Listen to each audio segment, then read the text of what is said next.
Yes, hello. Afternoon, no. Ginagawa namin may ginagawa kaming roofing. Kasi meron kami mga businesses ngayon, yung kagaya nung handyman, yung nagre-repair kami ng mga parts ng bahay. Let's say roof or additional room or tiles, no, or welding job, iron works, trussing, o mga poste, gardening. Meron kaming ganong business. Actually, we are a group of business consultants.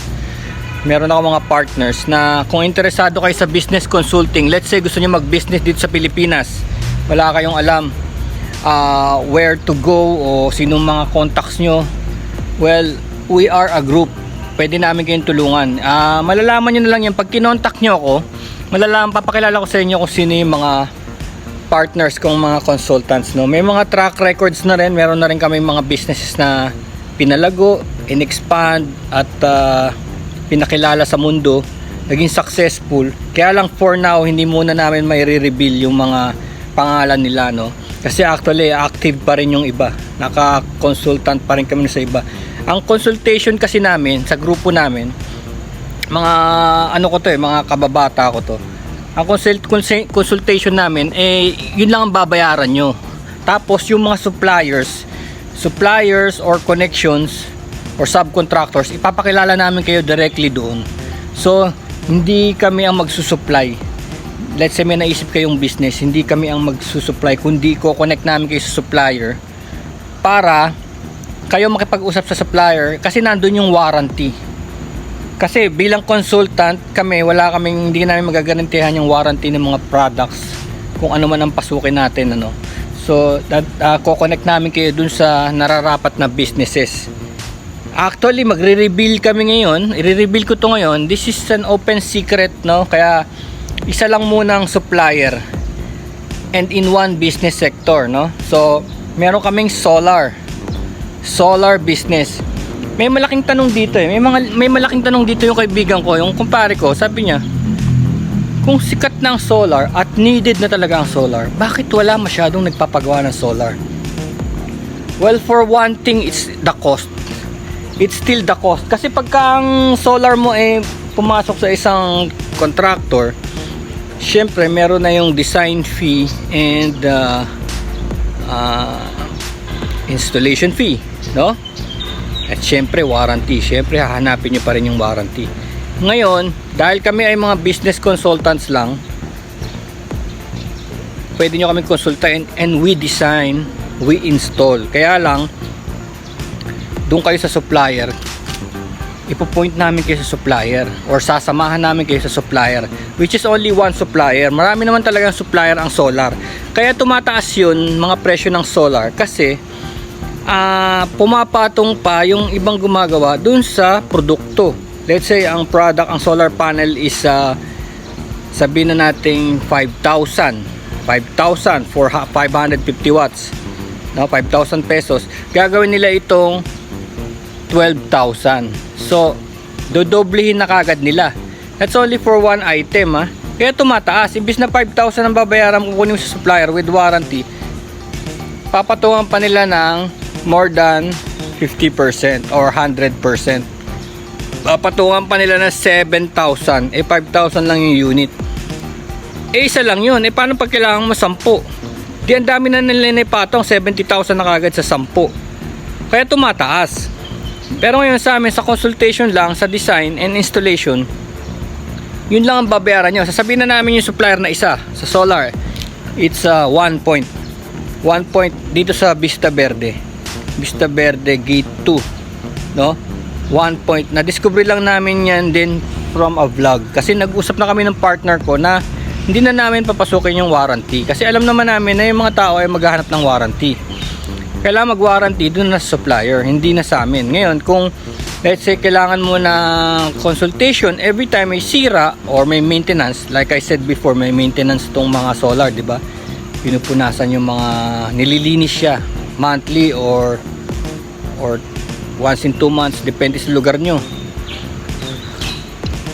Ito, sabihin ko sa inyo, sa last vlog sabi ko ang mura na ng solar, nagmura na. I'm talking about, sa last vlog I'm talking about 1,000 watts. 1,000 watts. So that will run, kaya na magpatakbo ng aircon or refrigerator, no? Pero not enough 1,000 watts with battery, no? So that's 100k. Sabi ko sa inyo 100k, di ba? Sabi ko sa inyo every 1,000 watts is 100,000, di ba? Eh sabihin ko sa inyo ang bottom nun, ang bottom sasabihin ko na sa inyo, pumunta pa kayo sa 1 point kainta. Ang bottom nun is 36,000, 35 to 36,000 pesos. Isipin nyo yung pinatong sa lahat ng mga sa buong setup. Isipin nyo kung gaano kalaki na ipatong. Pero syempre kasama dun yung talino nung nagkakabit saka yung negosyo behind the installation. Kasi supplier lang yun eh. Syempre pamurahan yan, pababaan, no? So at risk pa rin. Syempre pag kami kumuha doon ng 35,000 for 1,000 watts na setup, kami ang hahanapan nyo ng warranty for 1 year, no? So pwede may monthly visit, ganun. Kaya ganun kalaki ang naipatong dun. So 36 ganun, di ba? Halos 60,000 plus ang naipatong. Ngayon, pwede nyo kunin muna yung unit, tapos saka na kayo magpa-design. O kaya pwede nyo i-DIY. Pwede nyo do it yourself, no? Ngayon kung kailangan nyo ng expertise ng consultation, nandito yung grupo namin. That's only one. Kasi isang aspeto lang yun, materials pa lang yun. Yung mga, may paplakda ako ditong mga sa video na to may ilalabas ako yung binigay sa akin mismo ng 1 point na quotation galing sa kanila. Kasi nag-usap na nga kami ng mga kaibigan ko, consultant, na hindi na namin papatungan yung makina. Nag-usap na kami. Doon na lang kami sa services, installation, design, consultation. Actually ang consultation namin dito is for all businesses, wag lang illegal. For all businesses, kung gusto nyo ng agriculture o kung gusto nyo ng lettuce farming or tilapia farming or banana plantation or production plant or whatever, cosmetic, gusto nyo ng consultation regarding this business, kung ito ba ay papatok, kung sino mga kalaban nyo, no? Ano bang edge ng products nyo. So pwede namin yun i-study, and kung meron kayong mga potential na makakalaban, at kamusta naman ang business nyo pag naglagpakan na yung presyo ng commodity nyo. Kasi ganun nga ang business ngayon. Hindi naman lahat ng business ngayon forever, dahil nakikita nyo naman yung pumapasok na new players. Let's say kailangan mo na, for example, kailangan mo ng coffee cup para sa mga Starbucks, ganyan, di ba? Or mga maraming labanan dyan, pamurahan yan, no? Kaya hindi mo pwedeng sabihin forever na sa'yo makukuha ng cup yung Starbucks, for example, di ba? Hindi ganun, hindi forever yon. Kaya inaalam mo yung market. So ginagawa yun ng mga consultants, and of course pati yung mga repair sa bahay and everything, no? Siyempre magbabayad kayo ng consultation fee and design fee. May papadesign kayo, di ba? So doon na lang. Siyempre pumapasok din kami sa social media marketing and website. Kung gusto niyo mag-website, yung content management system and parang WordPress, no? Kayo na magko-control after maibigay sa inyo yung design sa website. Siyempre pwede nating isipin na babalik din yung mga kumpanya sa website. So ngayon, regarding the solar, kasi may ini-install kaming solar ngayon dito sa vicinity namin, tsaka isa ron sa Antipolo. May nakuha ako mga video clips nun na talaga naman kinabit namin, ano lang waswas lang, walwal lang, hindi pa siya naka-fix. Nilatag lang namin yung mga solar panels, no, hindi pa naka-fix. Kailangan i-fix mo yun kasi baka bumagyo, hanginin, di ba? Sayang. So tinesting lang namin yung unit. May battery. Ang battery kasi nito, grabe. Ang battery nito yung mga 52 ampere, ayan na. Base yun, sabi ko sa inyo yung base, walang patong. 52,000 yung battery na will last you for maybe 6 hours sa gabi pag wala ng araw. So kailangan mo ng dalawa. So Battery pa lang at the base price is 104,000 na. That's only the battery. Malalaki to. May picture tayo, malalaki to. Mahirap buhatin. Parang isang series ng battery ng kotse, siguro mga 10 sila. Baterya ng kotse, pinagdikit-dikit mo, nilagay mo sa kahon. So ganoon ang sistema nito. Of course, the solar panel, we know, no? 5,000 plus per piece. 5,000. Yan. Base price to lahat, ha. Wala kaming patong dito. Base price ng supplier to. 550 watts kasi yung nakita namin, eh. Pero actually, alam namin, approaching na yung 600 watts and 700 watts. So nakita namin, zero talaga ang konsumo. Makikita nyo sa metro outside, zero. Ang pinatakbo naming aircon, dalawang 1 horsepower na aircon tumatakbo, 3 electric fan, television. Of course, yung mga bombilyang 20 watts hindi na namin pinapansin yan. Wala yan sa solar. 20 watts mga bombilya, yung mga bombilya nung ganito sa bahay, wala na yan. Kasi ang pinakamalalakas lang pinag-uusapan natin ditong kakainin ng solar, kasi matataas ang wattage noon, mga aircon, di ba, mga 800 watts. Yun ang matataas, o kaya plancha, o kaya yung inductor coil, yung panluto. Yan ang matataas eh. Ang mano lang kasi sa mga inductor coil tsaka mga plancha, sandali lang kayo magplancha, sandali lang din kayo magluto. Pero yung aircon, pwede nyo yung pinatatakbo nyo kasi yan ang magdamag eh. Kaya nangyayari, doon tumataas yung bill, diba? Pero kung ilalagay nyo yan sa solar, isipin nyo dalawang aircon, sabay na sabay, tanghaling tapat. Tapos nagkusumo lang kami ng mga 2,000 watts. Kasi yung setup namin dun na kinakabit para dun sa isang kliyente is for now is 2,800 watts. Kasi mas marami, mas maganda eh. Mas marami, mas malakas, mas marami. Mas marami ka may kakabit eh. Bisa dalawang aircon lang, pwedeng 3. So this is 2,800 watts. Kaya lang yung binili naming mga makina, ganyan yun eh. May abang-abang. May controller unit yun eh. Sasabihin ko na sa inyo, yung controller unit is meron niyang 10,000. Depende sa wattage. Base price to ah.